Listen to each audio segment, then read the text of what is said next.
Hello friends, welcome to my channel Mary cause heaven. Hope आप सभी स्वस्थ होंगे।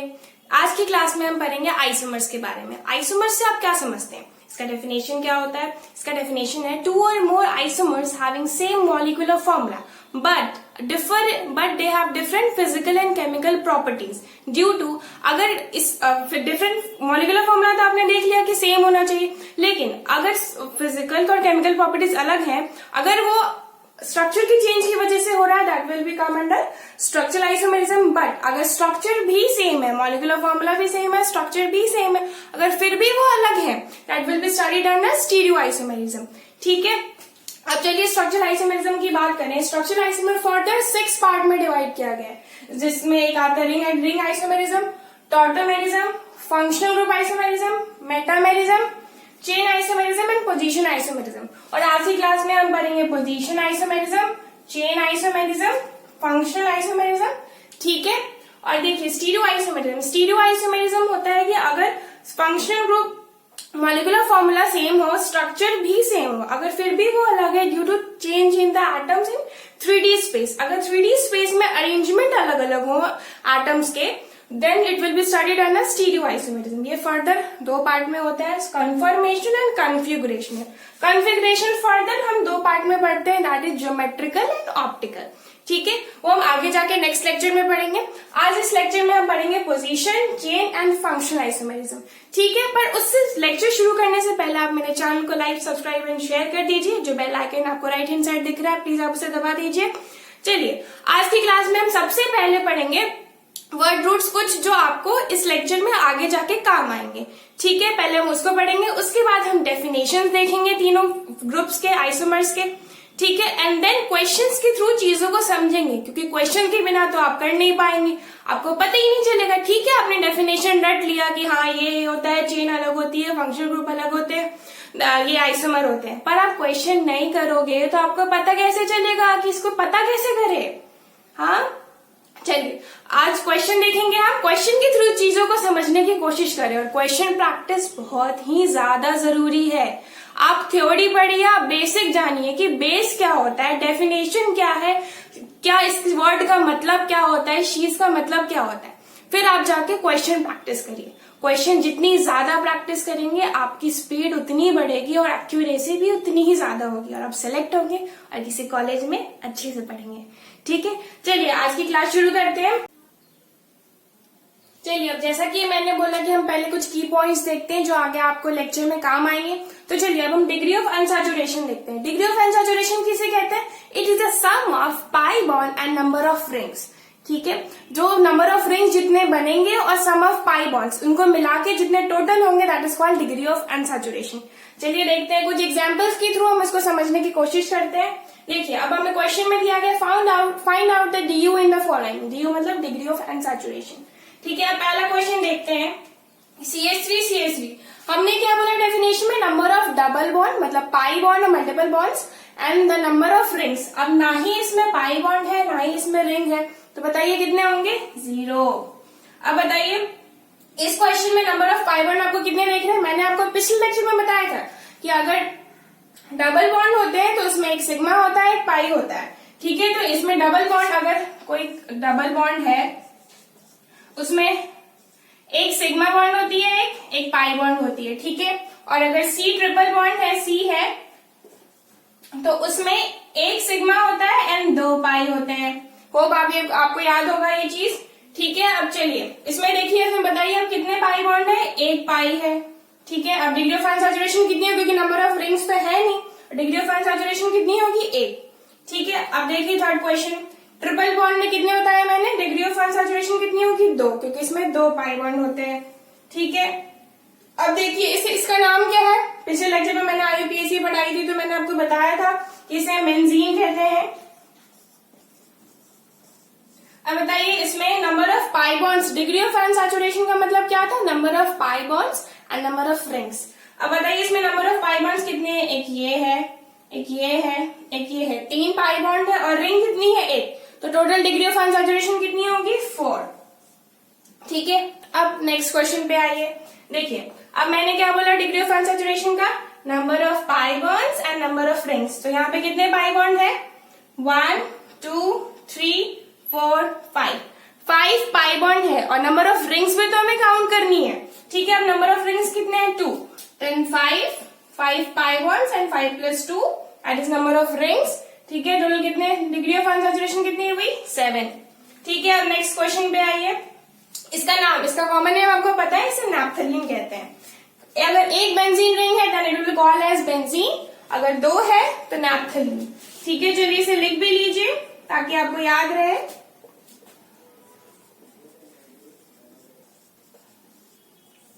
ठीक है, अब देखिए, अब इसमें डिग्री ऑफ अनसैचुरेशन हम बता सकते हैं। 3 पाई बॉन्ड यहाँ रिंग में है, 1 पाई बॉन्ड यहाँ है, टोटल कितने पाई बॉन्ड हुए 4। तो ठीक है, 4 pi bond plus number of rings, तो नंबर ऑफ रिंग्स कितनी है 1, टोटल कितना हुआ 5। ठीक है, होप आप इसको, आपको ये टॉपिक समझ में आ गया होगा। आप इसे लिख लीजिए जल्दी से। चलिए अब देखते हैं हम ऑर्थो मेटा पैरा के बारे में। आपने बहुत सुना होगा ऑर्थो मेटा पैरा, बोलने में भी बड़ा अच्छा लगता है। चलिए आज जानते हैं कि इसका मतलब क्या होता है। बहुत बच्चों को ये कंफ्यूजन होता है, मिसकंसेप्शन आप कह सकते हैं कि अगर यहाँ पे लिखा हो तो ये ऑर्थो है। भाई अगर तुम ऑर्थो कह रहे हो, ऑर्थो का मतलब होता है सेकंड पोजीशन पे। यहाँ पे अगर आप नंबरिंग करना शुरू करें तो ये फर्स्ट ही कहलाएगा। ठीक है, तो हम ऑर्थो मेटा पैरा किसी के रिस्पेक्ट में कहते हैं, दैट इज कॉल्ड, मतलब आप जो पढ़ते हैं फिजिक्स में फ्रेम ऑफ रेफरेंस, किसी के रेफरेंस में तो आप बता पाइएगा वो फास्ट चल रहा है, धीरे चल रहा है, वो आगे चल रहा है। ठीक है, फ्रेम ऑफ रेफरेंस बहुत ही जरूरी होता है हर सब्जेक्ट में। चलिए अब देखते हैं ऑर्थो। अब इसे हम ऑर्थो नहीं कह सकते। अगर हम मान लीजिए अगर यहाँ पे CH3 लगा है, यहाँ पे भी CH3 लगा है, ये सेकेंड पोजीशन हुआ। अब इसका सेकेंड पोजीशन पे अगर कुछ लगा है उसको हम ऑर्थो ट्रीट करेंगे। ठीक है, अब चलिए मेटा, मेटा होता है थर्ड पोजीशन पे, जैसे CH3 यहाँ पे लगा है, इसके रिस्पेक्ट में थर्ड, क्योंकि हम नंबरिंग जहां से शुरू कर रहे हैं वहां से गिनना है हमें 1 2 3। अब यहाँ पे अगर CH3 हम लगाते हैं तो ये कौन सा पोजीशन होगा, मेटा पोजीशन। अब देखिए पैरा, पैरा किसे कहते हैं, अगर यहाँ पे मेरा CH3 है, इसके रिस्पेक्ट में फोर्थ पोजीशन।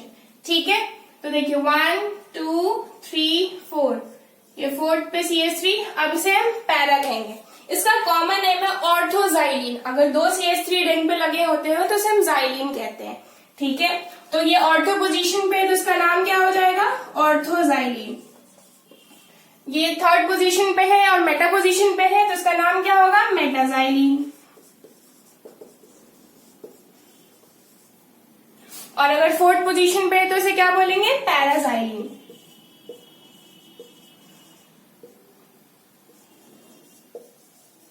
होप आपको कोई भी मिसकंसेप्शन होगी तो क्लियर हो गई होगी।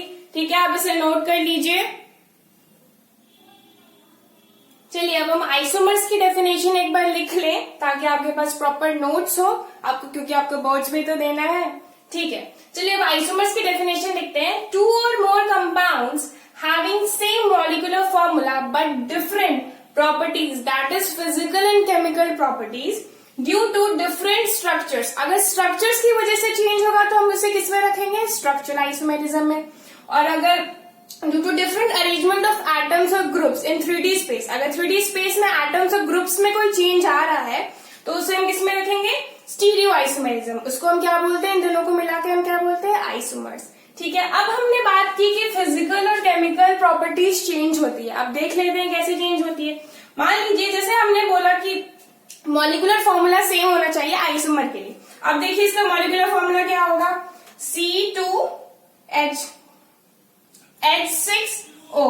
इसमें भी मॉलिक्यूलर फॉर्मूला ये है। अब यहाँ पे भी देख लेते हैं, C2H6O है। आप देख सकते हैं कि मॉलिक्यूलर फॉर्मूला दोनों में सेम है, मतलब ये दोनों एक दूसरे के आइसोमर है। अब बात करते हैं कैसे आइसोमर है। अब देखिए यहाँ पे OH as a functional group लगा है और इसमें as a O ester as a functional group है, तो दोनों एक दूसरे के कैसे आइसोमर है, फंक्शनल ग्रुप आइसोमर। चलिए वो मैं आगे आपको बताऊंगी। चलिए अब देखते हैं यहाँ पे फंक्शनल ग्रुप क्या है, अल्कोहल। आपको मैं फिजिकल एंड केमिकल प्रॉपर्टीज बता दूं कि वो कैसे चेंज होते हैं। अगर मॉलिक्यूलर फॉर्मूला भी सेम है बट आइसोमर्स की वजह से कैसे वो चेंज हो जाते हैं, मैं आपको वो समझा रही हूँ। ठीक है, अब देखिए इसमें फंक्शनल ग्रुप इसमें क्या है, अल्कोहल, और इसमें फंक्शनल ग्रुप क्या है, ईथर।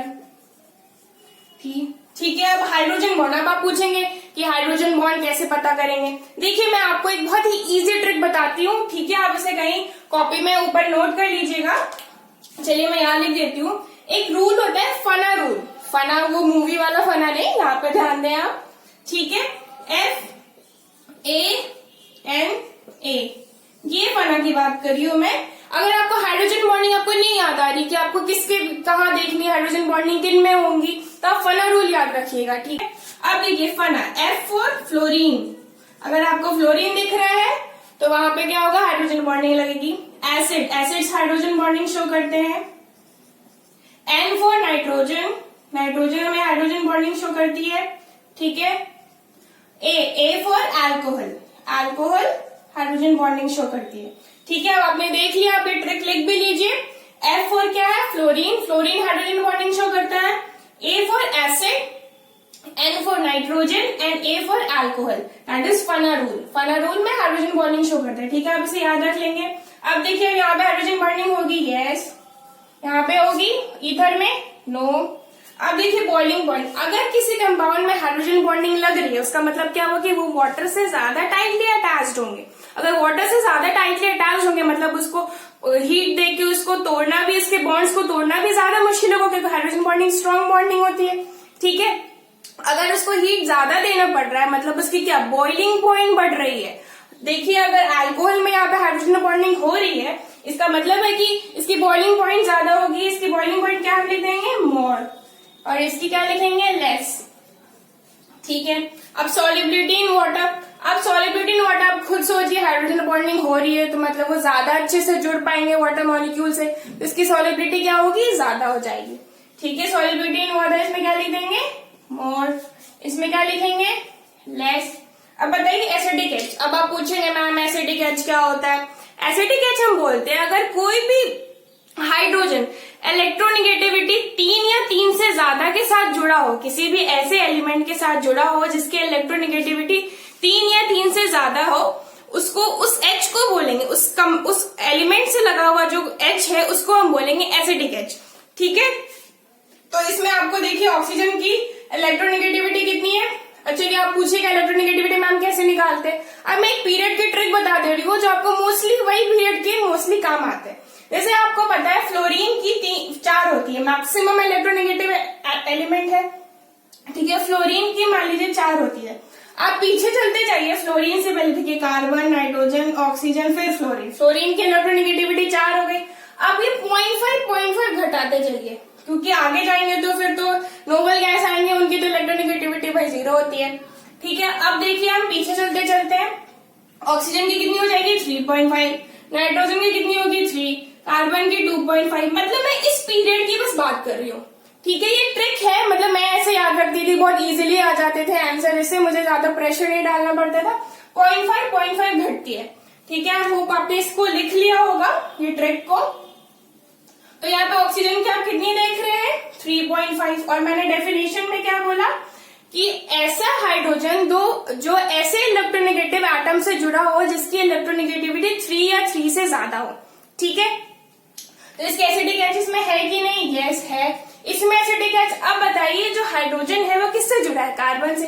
कार्बन की इलेक्ट्रोनेगेटिविटी अभी कितनी लिखी हमने 2.5, 2.5 तो 3 से कम होता है, ऑब्वियसली बात है। तो ये किसमें एसिडिक एच इसमें होगा या नहीं होगा, नहीं होगा, ठीक है। होप आपको ये चीजें समझ में आ गई होगी।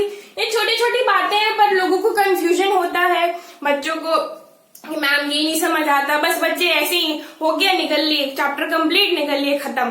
पर छोटी छोटी चीजें हैं जो कभी पूछ देता है तो बच्चों के मार्क्स कट जाते हैं, तो ये सब रैंक इंप्रूव करने के लिए होती है, ठीक है। आप इसे नोट कर लीजिए जल्दी से। चलिए अब हम सबकी डेफिनेशन देखते हैं स्ट्रक्चरल आइसोमेरिज्म के, जो आज के लेक्चर में हम पढ़ने वाले हैं, ठीक है। सबसे पहले बात करते हैं चेन आइसोमेरिज्म की। चेन आइसोमेरिज्म किसे कहते हैं कि 2 or more compounds having same type of functional group, multiple bonds and but different length of parental carbon chain। अगर मेन चेन आपकी डिफर कर रही है, मॉलिक्यूलर फॉर्मूला तो आइसोमर के लिए सेम होना ही चाहिए, पर अगर उसके अलावा मॉलिक्यूलर फॉर्मूला के अलावा और क्या चेंजेस होंगी जिसकी बेसिस पे हम उसको डिफरेंशिएट कर पाएंगे। देखिए फंक्शनल ग्रुप सेम होंगे, अगर मल्टीपल बॉन्ड सेम है, बट अगर डिफरेंट पेरेंटल कार्बन में डिफरेंट चेन है, मतलब किसी में 4 है, किसी में 3 है, किसी में 5 है, तो वो डिफरेंट चेन्स अलग हो रहे हैं, देन उसको हम किस में कंसिडर करेंगे, चेन आइसोमेरिज्म में। ठीक है, अब बात करते हैं पोजीशन आइसोमेरिज्म की। पोजीशन आइसोमेरिज्म किसे कहते हैं, two or more compounds having same type of functional group, multiple bond, substituent, एवं same length of parental carbon chain. अगर पेरेंटल कार्बन चेन अगर अलग हो जाती तो हम किस में कंसिडर करते हैं उसे, चेन आइसोमेरिज्म में। लेकिन इसमें हमें पेरेंटल कार्बन चेन भी सेम मिली है, फिर क्या देखना, हमें नाम से पता चल रहा है पोजीशन आइसोमेरिज्म, मतलब जो फंक्शन ग्रुप, मल्टीपल बॉन्ड या सब्स्टिट्यूएंट अगर same length of carbon chain है और उसके अलावा जितने भी फंक्शन ग्रुप और मल्टीपल बॉन्ड उसमें आ रहे हैं उसकी पोजीशन अगर अलग है, then it will be considered as an position isomerism. ठीक है, same length of parental carbon chain but different position of function group, multiple bond, substituent. ठीक है, पोजीशन में चेंज होना चाहिए but length of carbon chain same होगी, अगर अलग हो गई तो किस में रखेंगे, चेन आइसोमेरिज्म में। ठीक है, अब आते हैं functional group isomerism. Same molecular formula होना चाहिए but different type of functional group. जैसे हमने अभी देखा ईथर एंड अल्कोहल में मॉलिक्यूलर फॉर्मूला बिल्कुल सेम था पर फंक्शन ग्रुप अलग हो गए थे, जिसकी वजह से उसकी फिजिकल एंड केमिकल प्रॉपर्टीज अलग हो गई थी। ठीक है, तो उसको हम किस में रखेंगे, फंक्शनल ग्रुप आइसोमेरिज्म में। आप इसे जल्दी से नोट कर लीजिए, फिर उसके बाद हम कुछ क्वेश्चंस करेंगे जिसके बेसिस पे आप ये तीनों चीज बहुत ही इजीली समझ जाइएगा। ठीक है, आपकी गलती होने के कोई चांस नहीं होंगे, आप सेलेक्ट होइएगा और अच्छे कॉलेज जाइएगा। चलिए आप इसे लिख लीजिए। चलिए अब देखते हैं कि हमने क्वेश्चन क्या लिखा है कि how many minimum carbon atoms are present in the following series having given branches. अगर हम कितने मिनिमम कार्बन एटम ले कि हम इस क्वेश्चन के आंसर को ला सकें। ठीक है, चलिए देखते हैं। अल्केन विद वन ब्रांच, इसका मतलब इस क्वेश्चन का मतलब आप समझ रहे हैं कि ऐसा कितना मिनिमम कार्बन का अल्केन ले जिसमें हम एक ब्रांच डाल सकें। ठीक है, आप थोड़ा दिमाग लगाइए, बहुत ही ज्यादा इजी है। चलिए हम कोशिश करते हैं। मिनिमम कार्बन का अल्केन ले, मिनिमम इतने कार्बन का अल्केन ले जिसमें वन ब्रांच डाल सके। अब बताइए अगर हम 2 कार्बन की लेते तो हम ब्रांचिंग करते, मान लीजिए यहाँ पे आप कह रहे हैं ब्रांचिंग कर लो, तो अब देखिए अब ये स्ट्रेट चेन ही हो गया, 3 कार्बन की चेन हुई। ठीक है, इधर ही कर लेते हैं तो फिर 4 कार्बन की चेन हो जाती। ठीक है, हमें मिनिमम चाहिए, तो 2 में तो होगा नहीं, आपने देख लिया। अब देखिए 3 में देखते हैं, 3 कार्बन की, अगर 3 कार्बन की चेन लेते हैं तो अब ब्रांचिंग करिएगा तो फिर एक और कार्बन डालनी पड़ेगी। अब देखिए 4 कार्बन की minimum carbon alkane with one branch, minimum carbon कितने चाहिए हमें, 4, क्योंकि इससे छोटा तो हम करेंगे तो फिर सेम स्ट्रेट चेन एंड मतलब नॉर्मल बन जाएगी। ठीक है, तो मिनिमम कितने चाहिए, 4 कार्बन। ठीक है, आपने देख लिया, आप आगे खुद से कोशिश करें। चलिए मैं देखती हूँ अल्केन विद 2 ब्रांचेस। अब बताइए मिनिमम कितने कार्बन का अल्केन ले कि 2 ब्रांच बन जाए। अब हमने 4 पे तो देखा कि एक ही ब्रांच बन रही थी, अब देखते हैं चलिए कि अब 2 पे तो था नहीं, अब 3 पे बनेगा, 3 पे चलिए 1 पे डाले तो 1 ब्रांच आई, पर हमें क्या चाहिए, 2 ब्रांचेस। ठीक है, अब देखिए यहाँ पे डालते हैं, अब 2 ब्रांच की आई तो मिनिमम कितने कार्बन चाहिए हमें, 2 ब्रांच के लिए अल्केन में, तो मिनिमम हमें 5 कार्बन चाहिए। ठीक है, अब देखिए अल्केन विद 3 ब्रांचेस, अब हम मिनिमम कितने कार्बन ले कि 3 ब्रांच वाले बन जाए। अब चलिए देखते हैं, अब 5 में तो हमने ये देखा, अब चलिए फिर से करते कोशिश करते हैं। 3, अब 3 में तो हमें एक ही ब्रांच आ रही थी, 2 ब्रांच मैक्सिमम डाल सकते थे। अब हमें क्वेश्चन में क्या कह रहे हैं, 3 ब्रांचेस। ठीक है, अब 3 ब्रांचेस, चलिए एक ब्रांच यहाँ डाल के देखते हैं, अभी एक ही आया, अभी दूसरे डाल के देखते हैं, अभी तो 2 ही ब्रांच आए पर हमें कितनी चाहिए, 3 चाहिए। अब चलिए यहाँ पे डाल देते हैं। अगर हम आप सोच रहे हैं कि आपने यहाँ की नीचे लिख देते, नीचे लिख देते फिर तो वो स्ट्रेट चेन ही होती। ठीक है, नीचे नहीं लिख सकते। अब देखिए कितने कार्बन हुए, टोटल काउंट करिए, 1 2 3 4, जो हमारा मेन पेरेंटल चेन है वो कितने कार्बन की है, 4 कार्बन की। अब देखिए 3 ब्रांच से 4 5 6 7, तो टोटल हमें कितने कार्बन एटम्स चाहिए, 7 कार्बन मिनिमम 3 ब्रांच के लिए अल्केन में। अब अल्कीन विद 1 ब्रांच कह रहे हैं। अब देखिए अल्कीन किसे कहते हैं, डबल बॉन्ड वाले को। अब डबल बॉन्ड डालिए, अब इसमें ब्रांचिंग कैसे करिएगा, अब यहाँ पे डाल दो तो फिर तो वो स्ट्रेट चेन ही हो गई, इधर डाल दो फिर भी वो स्ट्रेट चेन हो गई। अब चलिए और कार्बन लेते हैं। अब देखिए यहाँ पे टोटल इसकी 3 वैलेंसी है, यहाँ पे कुछ नहीं बोलते तो हाइड्रोजन मानते हैं, ये सबकी 4 वैलेंसी। आप कहेंगे तो मैं लिख भी देती हूँ, चलिए लिख देती हूँ। 3 यहाँ थी, एक और लगेगी, ये 3, यहाँ पे CH3। ठीक है, अब देखिए यहाँ पे भी, यहाँ पे इसकी 4 वैलेंसी पूरी हो गई।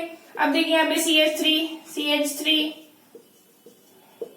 ये अंडरस्टूड होना चाहिए आपको कि कुछ नहीं लिखा उसका मतलब हाइड्रोजन है। अब यहाँ पे 3 वैलेंसी इसकी पूरी थी, एक और हम डाल सकते हैं ब्रांच। चलिए एक डाला, अब देखिए बन गया alkene with 1 branch, minimum carbon atom कितने चाहिए हमें 4, ठीक है। एल्केन में भी कितने चाहिए थे 4। अब देखिए एल्कीन विद 2 ब्रांचेस, तो आप देख सकते हैं, आप बनाइए खुद से, कोशिश करिए। चलिए बना के देखते हैं थोड़ा। अब बताइए 4 कार्बन में हमारे पास कितनी ब्रांच आ रही थी, एक, क्योंकि अब हम एक और नहीं डाल सकते क्योंकि कार्बन की 4 वैलेंसी पूरी हो गई है, ठीक है। अब देखते हैं और देखते हैं, कोशिश करते हैं। ये हमें कितनी चाहिए थी, 2 ब्रांचेस चाहिए थी एल्कीन में, एल्कीन हमने बना दिया। अब एक ब्रांच यहाँ पे, अब हम कहाँ डालें, अगर हम यहाँ पे एक कार्बन डालते तो फिर वो स्ट्रेट चेन हो गई, ठीक है। अब एक चलिए कार्बन डाल के यहाँ पे एक और ब्रांच दे देते हैं। अब दिखा कितने कार्बन की चेन हुई, 1 2 3 4, 4 कार्बन की पेरेंटल चेन हुई और 2 की क्या हुई, ब्रांच। अब इसको आप किसी और तरीके से कैसे लिख सकते हैं, अब आइसोमर पढ़ रहे हैं तो आइसोमर की तो कोशिश करेंगे ना। आइसोमर का मतलब क्या है, same molecular formula but differ in the structures. अब देखिए मॉलिक्यूलर फॉर्मूला हम सेम रख के एक और बनाते हैं, C डबल बॉन्ड C। अब हमने यहाँ पे ब्रांचिंग की थी, अब चलिए यहीं पे कर लेते हैं। देखा ये एक दूसरे का आइसोमर हुआ, ठीक है। तो मिनिमम हमें कितने कार्बन चाहिए, 6, एल्कीन विद 2 ब्रांच के लिए। अब देखिए हमें क्या देखना है, एल्काइन विद 1 ब्रांच। अब देखिए एल्काइन बनाइए, एल्काइन का मतलब क्या हुआ, triple bond C triple bond C C। अब यहाँ पे ब्रांचिंग नहीं हो सकती क्योंकि यहाँ की 4 वैलेंसी कार्बन की पूरी हो गई है, ठीक है। अब यहाँ पे एक और कार्बन देना पड़ेगा हमें, तब जाके हम एक ब्रांच बना पाएंगे। अब इस कार्बन की 2 है, हम एक और डाल सकते हैं, एक और कार्बन। तो मिनिमम कितने कार्बन चाहिए, 5, 4 हमारी मेन चेन में हो गई और एक एज अ ब्रांच चाहिए, 5 कार्बन चाहिए। देखा आपने कितना इजी है, ये सारे क्वेश्चन कभी कभी आ जाते हैं तो थोड़े इंपॉर्टेंट हो जाते हैं उस टाइम, आपको अगर पता हो तो आप आसानी से कर सकते हैं। चलिए आप इसे कॉपी कर लीजिए। चलिए अब मैंने क्वेश्चन लिख दिया है। अब देखिए क्वेश्चन ये कहता है कि find out the relation between given compounds. अब हमने जितने आइसोमर्स पढ़े थे अब हम उनके बीच का रिलेशन बताना है फिगर को देख के या क्वेश्चन को देख के, ठीक है, कि उनके बीच वो क्या हो रहा है, एक दूसरे का रिश्ता क्या है, ठीक है। अब देखिए C4H10, इसके हम 2 आइसोमर बना सकते हैं, C4H10 के हम 2 आइसोमर बना सकते हैं। अब देखिए कोई भी आइसोमेरिज्म करने से पहले आप सबसे पहले उसकी नंबरिंग करिए, क्योंकि नंबरिंग के बिना आप लोकेट करना आपके लिए थोड़ा मुश्किल हो जाएगा। अगर आप बहुत एक्सपर्ट हो गए, क्वेश्चन करते रहिएगा, आप एक्सपर्ट ऑब्वियसली बातें हो जाइएगा, तो फिर आपको उतनी जरूरत नहीं पड़ती, आप देख के बता सकते हैं। पर आप सीख रहे हैं तो आप पहले स्टेप बाय स्टेप करिए, ठीक है।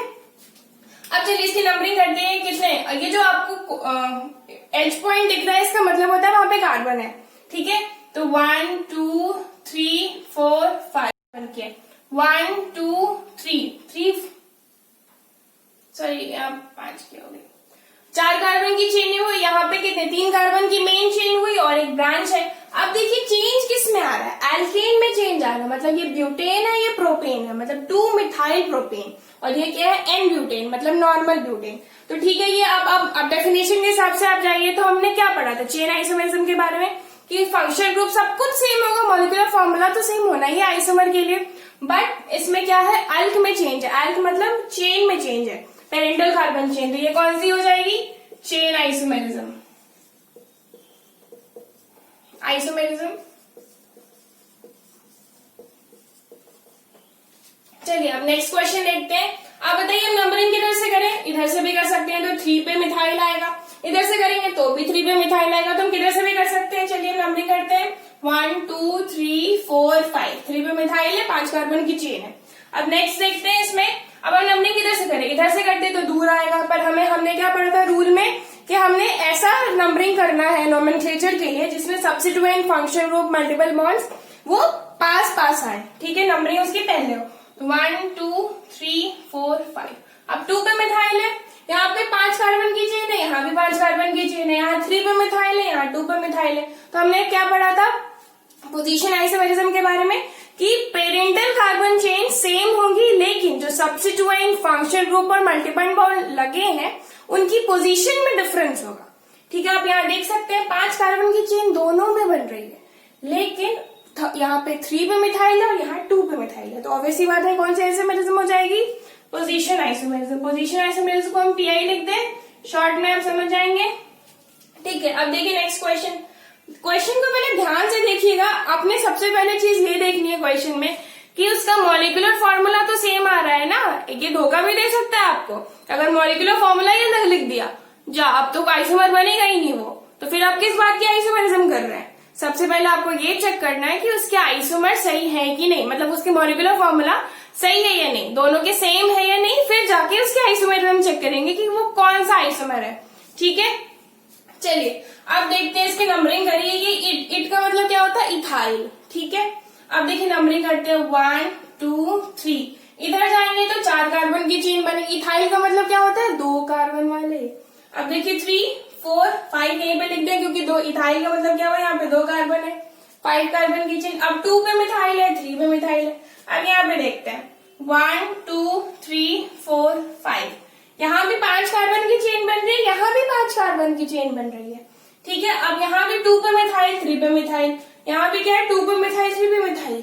ये क्या हो गया, कौन सा आइसोमर है, बता सकते हैं आप, ये कौन सा है। ये आइसोमर नहीं है, ये आइडेंटिकल है, दोनों सेम है। ठीक है, तो इसे हम क्या लिखेंगे, आइडेंटिकल। जरूरी नहीं कि आइसोमर पढ़े हैं तो मैम सारे आइसोमर्स के क्वेश्चन कराएंगी, वो कुछ भी करा सकती है, आपको कॉमन सेंस लगाना है। ठीक है, चलिए नेक्स्ट देखते हैं। ये 6 कार्बन की रिंग बन रही है। अब देखिए यहाँ पे हम नंबरिंग कर देते 1 2 3 4 5 6। अब देखिए यहाँ पे नंबरिंग यहाँ से करें, minimum ma'am minimum number rule हमने पढ़ा था, तो मिनिमम नंबरिंग यहाँ पे 1 2 3 4 5, 5 कार्बन की है। अब देखिए यहाँ पे 1 2 3 4, 4 कार्बन की बन रही है। अब यहाँ पे देखिए 1 2 3, अब ये चारों में टोटल 6 कार्बन है। यहाँ पे 6 की पूरी रिंग बनी है, यहाँ 5 की रिंग है, 1 कार्बन है, यहाँ पे भी 4 की रिंग है, 2 कार्बन अलग से लगे हैं, 3 की रिंग है, 3 अलग से लगे हैं। ये तीनों आपस में क्या है, ring isomer, chain isomerism, sorry chain क्यों है, क्योंकि अल्क में चेंज आ रहा है, मतलब पेरेंटल कार्बन चेन में चेंज आ रहा है, तो ये क्या हो जाएंगे, चेन आइसोमरिज्म। चेन आइसोमरिज्म को हम क्या लिखते हैं शॉर्ट में, CI। अब नेक्स्ट क्वेश्चन आप देखिए कि अब इसकी नंबरिंग पहले करते हैं 1 2 3 4 5, इधर से भी करते तो 2 भी 3 पे आता, तो हमने इधर से कर दिया 5। अब देखिए यहाँ पे 1 2 3 4 5, ये भी 5 कार्बन की चेन है और ये भी 5 कार्बन की चेन है, बट यहाँ पे एज अ सब्स्टिट्यूएंट क्या लिखा है, इथाइल, और यहाँ पे एज अ सब्स्टिट्यूएंट क्या है, मिथाइल। मिथाइल। अब आप बोलेंगे कि ये पोजीशन होगी कि क्या होगी, तो ये एक तरीके का चेन आइसोमेरिज्म ही है, क्योंकि पोजीशन और चेन जब दोनों आए तो हमें चेन आइसोमेरिज्म क्यों बोलेंगे, क्योंकि ये हमने क्या पढ़ा था पोजीशन आइसोमेरिज्म में कि फंक्शनल ग्रुप, मल्टीपल बॉन्ड सब सेम होने चाहिए, सब्स्टिट्यूएंट भी सेम होने चाहिए, पेरेंटल कार्बन चेन भी सेम होनी चाहिए, बट पोजीशन ऑफ सब्स्टिट्यूएंट, जो सेम सब्स्टिट्यूएंट है उनकी पोजीशन अलग होनी चाहिए, इसलिए हमने पढ़ा था पोजीशन आइसोमेरिज्म। बट यहाँ पे आप देख सकते हैं कि यहाँ पे 2 मिथाइल लगे हैं अलग अलग, ठीक है, पर यहाँ पे एक ही इथाइल है, तो ये as a chain isomerism treat होगा due to side chain. Side chain की वजह से अगर यहाँ पे मिथाइल ही रहता, यहाँ पे और कहीं और मिथाइल लग जाता, पोजीशन अलग होती, तो हम इसे पोजीशन आइसोमेरिज्म में कंसिडर करते हैं। बट यहाँ पे चेन, साइड चेन की कार्बन अलग अलग जुड़े हैं, तो इसे हम क्या लिखेंगे, chain isomerism due to side chain. ठीक है, अब देखिए नेक्स्ट क्वेश्चन, हम नंबरिंग करते हैं 1 2 3 4। 2 पे इन लगा है, डबल बॉन्ड है, यहाँ पे देखिए 1 2 3। अब देखिए पेरेंटल कार्बन चेन कितने की है, 4 की, यहाँ पे कितने की है, 3 की, तो ऑब्वियस सी बात है कौन सी हो जाएगी, चेन आइसोमेरिज्म। अब देखिए यहाँ पे देखते हैं, अब देखिए OH लगा है, फिनॉल है, सॉरी OH है, ओल है, 1 2 3 4, 2 पे अल्कोहल लगा है, ठीक है, और यहाँ पे देखते हैं, अब नंबरिंग आप बताइए कैसे करिएगा, 1 2 ऐसा नहीं, अब अल्कोहल कितने पे होगी, 1 2 3, अब 2 पे OH है, यहाँ 3 पे OH है, और एल कितनी है, मतलब पेरेंटल कार्बन चेन कितनी है, 4 की यहाँ बन रही है, यहाँ पे 3 की बन रही है, तो यहाँ पे किसको प्रायोरिटी देंगे। अब आपको मैं एक चीज बताती हूँ, जब भी चेन आइसोमर और पोजीशन आइसोमर दोनों साथ साथ आए, जैसे कि इस क्वेश्चन में आपने देखा चेन भी आ रहा है, 4 कार्बन की चेन थी, यहाँ पे 3 कार्बन की चेन है, ठीक है, लेकिन यहाँ पे 2 पे OH है, यहाँ भी 2 पे OH है, सॉरी। तो अगर मैं एक बात बता रही हूँ कि अगर दोनों में अगर कॉन्ट्राडिक्शन, अगर दोनों चीजें आ रही है, मतलब चेन भी अलग हो रहे हैं, पोजीशन भी अलग हो रही है, तो हमें प्रायोरिटी किसको देनी है, चेन आइसोमेरिज्म को। ठीक है, ये प्रायोरिटी रूल है, आपको प्रायोरिटी चेन को देनी पड़ेगी। ठीक है, आप देखिए हम तुम क्या लिखेंगे इसका आंसर, चेन आइसोमेरिज्म। होप आपको समझ में आया हो, आप जल्दी से इसे नोट कर ले। चलिए अब आगे के क्वेश्चन देखते हैं। अब हम रिंग पे बात करते हैं, सब्स्टिट्यूटेड बेंजीन पे। ठीक है, अब ये देखिए इसे हम क्या कहते हैं, क्रेसॉल। ठीक है, या फिर टू मिथाइल फेनॉल, या फिर कह सकते हैं इसे 2 मिथाइल फेनॉल या ऑर्थोक्रेसॉल। अब हम देख रहे हैं कि इसमें फंक्शनल ग्रुप हम कैसे देखेंगे। इसमें आप प्रायोरिटी टेबल आपको शायद याद हो गई होगी, मैंने आपको पिछले लेक्चर में दिया था। अब हम नंबरिंग कहां से करें, 1 यहाँ पे, 2 यहाँ पे। ठीक है, अब देखिए फंक्शनल ग्रुप से नंबरिंग के सब्स्टिट्यूएंट क्या है, CH3। अब इसका नाम क्या है, ऑर्थोक्रेसॉल या फिर 2 मिथाइल फेनॉल। ठीक है, अब ये देखिए यहाँ पे OH एज अ ग्रुप लगा था, यहाँ पे CH2OH एज अ ग्रुप लगा है। बेंजीन पे बेंजीन डेरिवेटिव्स पढ़ रहे हैं। ठीक है, अब देखिए CH2OH, इसका नाम क्या है, इसका नाम आप बताइए, खुद से बताइए, ट्राई करिए।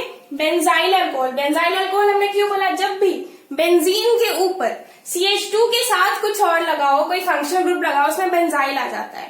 क्योंकि बेंजाइल आइल कब आता है, हमने इथाइल मिथाइल ऐसा पढ़ा था, जब आता है जब हम लोग उसको किसी और चीज के साथ जोड़ते हैं।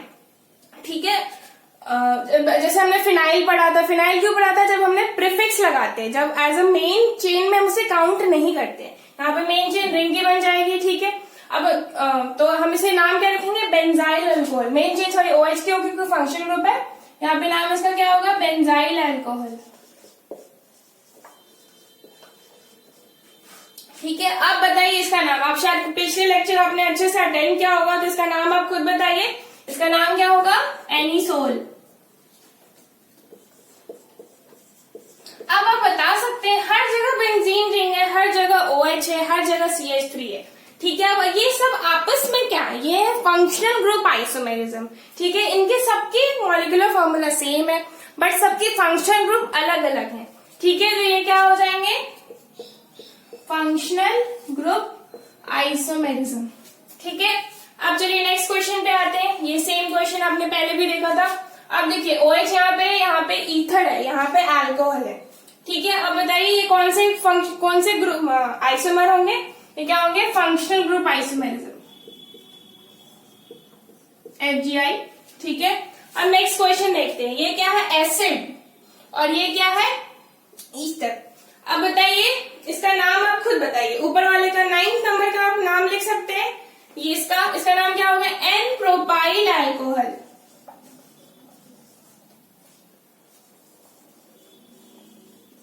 ठीक है, अब इसका नाम आप बताइए, 1 2 3 प्रोपेनोइक एसिड।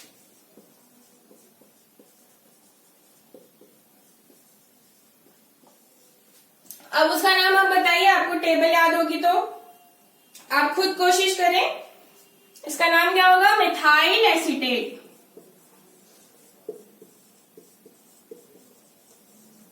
आप बताइए, इनमें मॉलिक्यूलर फॉर्मूला दोनों की सेम है और फंक्शनल ग्रुप अलग अलग आ रहे हैं, तो ये क्या होंगे आपस में, फंक्शनल ग्रुप आइसोमेरिज्म। अब यहाँ पे देखते हैं ये कौन से ग्रुप है, अमाइन। कौन सी अमाइन, 1 डिग्री अमाइन। जब NH2 होता है तो वो 1 डिग्री होता है। जब N के साथ 2 जगह अलग अलग जुड़े हो, मतलब NH हो, NH2 आपको कहीं भी दिखे, वो कहीं भी बोले 3 डिग्री पे कार्बन पे लगा है, 1 डिग्री पे लगा, बच्चे कंफ्यूज हो जाते हैं कि कैसे पता करें। आप सिंपल N को देखिए, अगर NH2 है तो 1 डिग्री है, NH है तो 2 डिग्री है, N है, तीनों तरफ अलग अलग चीजें लगी हैं N के साथ, तो क्या होगी, 3 डिग्री। तो ये कौन सी है, 1 डिग्री अमाइन। ये क्या है, 2 डिग्री अमाइन, और ये क्या है, 3 डिग्री अमाइन। तो ये सब आपस में क्या हो जाएंगे, फंक्शनल ग्रुप आइसोमेरिज्म। ठीक है, आप देख सकते हैं। चलिए नेक्स्ट क्वेश्चन पे आते हैं।